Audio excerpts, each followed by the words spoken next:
अग्नि पुराणाय नमः। श्री अग्नि पुराण 39वां अध्याय। विष्णु आदि देवताओं की स्थापना के लिए भू परिग्रह का विधान।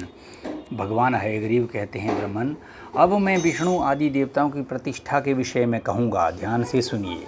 इस विषय में मेरे द्वारा वर्णित पंचरात्रों एवं सप्तरात्रों का ऋषियों ने मानवलोक में प्रचार किया है।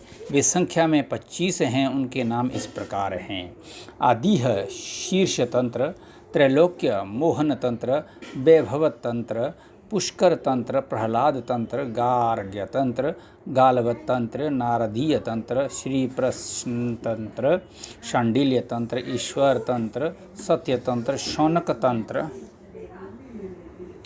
वशिष्ठो ज्ञानासागर तंत्र, स्वयंभू तंत्र, कपिल तंत्र, तीर्थ गरुड़ तंत्र, नारायणीय तंत्र, अत्रेय तंत्र, नारसिंह तंत्र, आनंद तंत्र, अरुण तंत्र, बोधायन तंत्र, अष्टांग तंत्र और विश्व तंत्र। इन तंत्रों के अनुसार मध्य देश आदि में उत्पन्न द्विज देव विग्रहों की प्रतिष्ठा करे।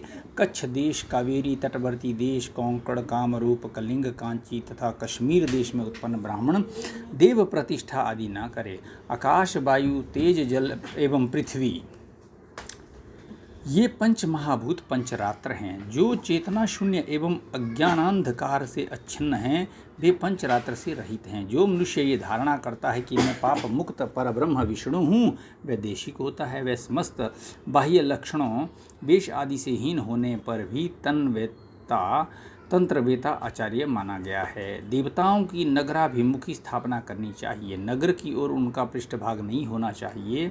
कुरुक्षेत्र, गया आदि तीर्थ स्थानों में अथवा नदी के समीप देवालय का निर्माण कराना चाहिए।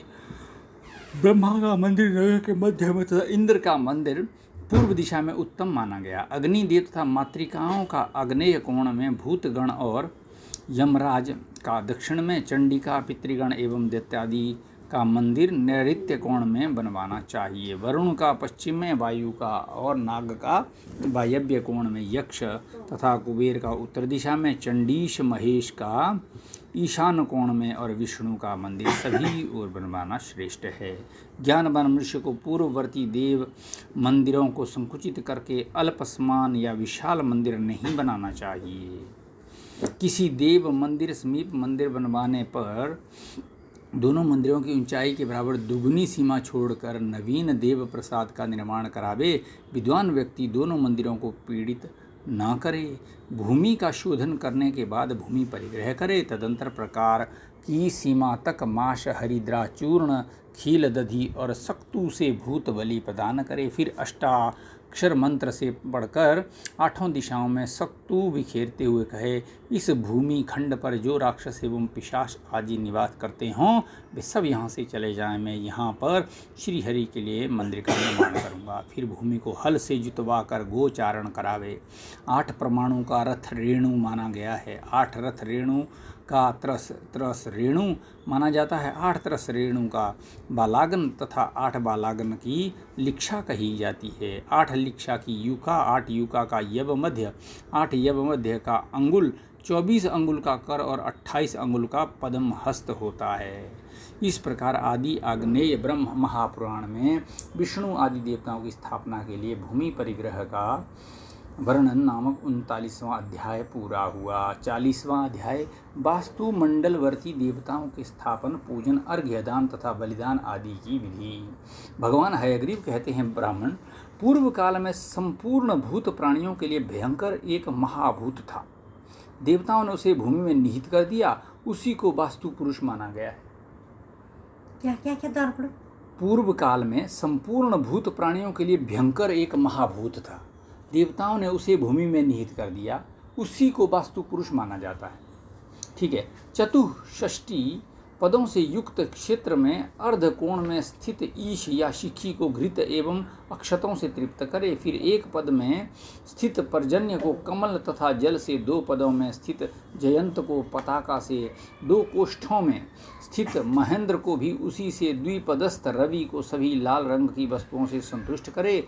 2 पदों में स्थित सत्य को वितान से एवं 1 पदस्थ भृश को घृत से, अग्नि कोणवर्ती अर्धपद में स्थित व्योम को शकुन नामक औषध से गूदे से उसी कोण के दूसरे अर्ध पद में स्थित अग्निदेव को शुक्र से एक पदस्थ पूषा को लाजा से द्विपस्थ वित थत को स्वर्ण से एक पदस्थ गृहतक्ष को माखन से एक पद में स्थित यमराज को उर्द मिश्रित भात से द्विपदस्थ गंधर्व को गंध से एक पदस्थ भृंग को शकुन जिभा नामक औषधि से अर्धपदम में स्थित मृग को नीले वस्त्र से अर्धकोष्ठ के निम्न भाग में विद्यमान पितृगण को कृशर यानी खिचड़ी से एक पदस्थ दोबारिका को दंतकाष्ठ से एवं दो पदों में स्थित सुग्रीव को यब निर्मित निर्मात हलवा आदि से परितृप्त करे।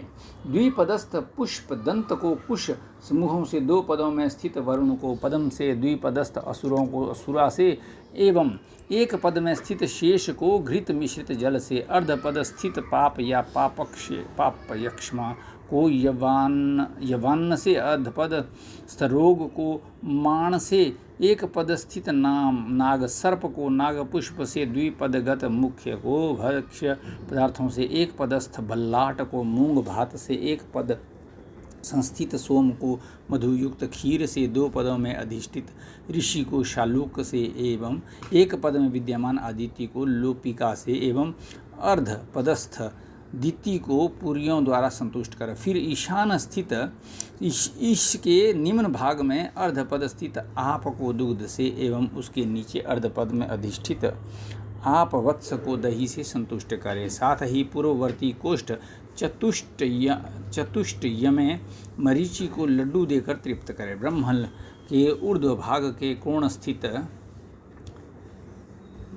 कोष्ठ में अर्ध पदस्थ सवित्र को रक्त पुष्प निवेदन करे। उसके निम्नवर्ती अर्धकोष्ठ में स्थित सविता को कुशोदक प्रदान करे। चार पदों में स्थित विवस्वान को रक्त चंदन नैऋत्य कोणवर्ती अधष्ट अर्धकोष्ठ में स्थित सुराधिप इंद्र को हरिद्रा मिश्रित जल का अर्घ्य दे। उसी के अर्धभाग में कोणवर्ती कोष्ठक में स्थित इंद्र जय को घृत का अर्घ्य दे। चतुष्पद में मित्र को गुड़ युक्त पायस दे।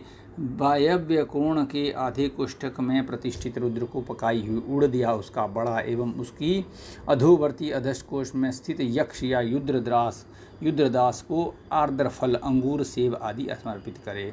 चतुष्पदवर्ती महीधर या पृथ्वीधर को उड़द मिश्रित अन्न एवं माश उड़द की बलि दे।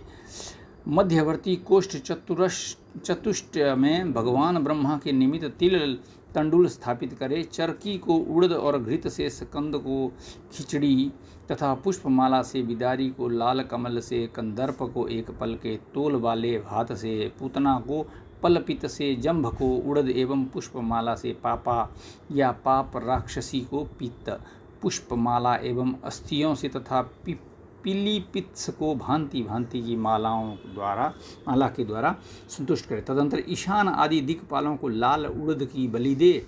इन सब के अभाव में अक्षतों से सबकी पूजा करनी चाहिए। राक्षस मातृका गण पिशाच पितर एवं क्षेत्रपाल को भी इच्छानुसार दही अक्षत या दही उड़द बलि प्रदान करनी चाहिए। वास्तु होम एवं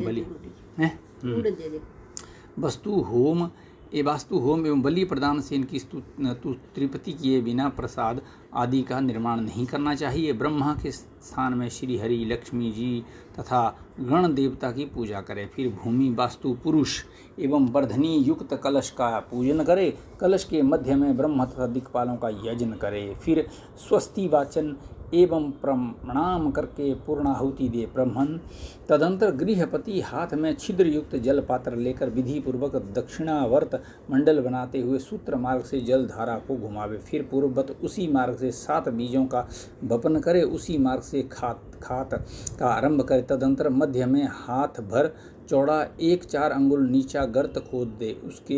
उसको लीप पोत कर पूजन प्रारंभ करे। सर्वप्रथम 4 भुजाधारी श्री विष्णु भगवान का ध्यान करके उन्हें कलश से अर्घ्य प्रदान करे। फिर छिद्र युक्त जल पात्र से गर्त भर कर उसमें श्वेत श्वेत पुष्प डाले, उस श्रेष्ठ दक्षिणावर्त गर्त को बीज एवं मृत्तिका से भर दे। इस प्रकार अर्घ्य दान का कार्य निष्पन्न करके आचार्य को गो वस्त्र आदि का दान करे। ज्योतिषी और स्थपति का यथोचित सत्कार करके विष्णु भक्त और सूर्य का पूजन करे। फिर भूमि को यत्न पूर्वक जल पर्यंत खुद बावे। मनुष्य बराबर की गहराई से नीचे यदि शल्य हड्डी आदि हो तो वह गृह के लिए दोषकारक नहीं होती। अस्थि शल्य होने पर घर की दीवार टूट जाती है और गृहपति को सुख नहीं प्राप्त होता। खुदाई के समय जिस जीव जंतु का नाम सुनाई दे जाए वह शल्य उसी जीव के शरीर से उद्भूत जानना चाहिए। इस प्रकार आदि अग्नि महापुराण में वास्तु देवताओं के अर्घ्यदान विधान आदि का वर्णन नामक 40वां अध्याय पूरा हुआ। ओम अग्नि पुराणाय नमः।